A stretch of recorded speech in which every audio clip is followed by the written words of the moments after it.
mkuu wa utumishi wa umma Felix Kosgei amesema kuwa serikali imetenga fedha za kuhakikisha kuwa Wakenya wote waliosajiliwa kwenye bima ya SHA wanahudumiwa ipasavyo. Alikuwa akizungumza huko Laikipia ambapo amesema kuwa huduma za afya katika zahanati na hospitali za kaunti hazilipishwi kwa wale ambao wamesajiliwa. Pia Kosgei amesema kuwa operesheni inayoendelea ya kuondoa majambazi katika msitu wa Mukogodo zitaendelea.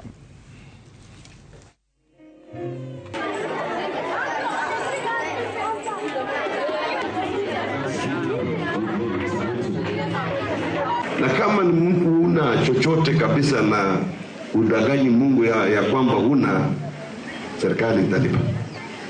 Kama uko na kidogo unalipa kulingana na uwezo wako, ile contribution. Lakini kwenda level 1, level 2, level 3 ni free. Hakuna uulizwi, unaenda tu hapo unatibiwa unaenda. Lakini ni vizuri sana usajiliwe. Rais wetu ametuahidi kwamba kila Mkenya, katiba inasema ako na haki ya decent housing.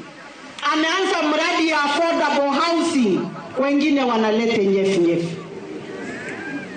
Waisraeli walipotoka Misri, walipofika jangwani, wengine walianza kunung'unika kuambia Musa, wewe Musa, ulitutoa Misri, mahali kaburi za baba zetu ziko. Shetani aliwakumbusha makaburi wakati Mungu aliwapatia ahadi.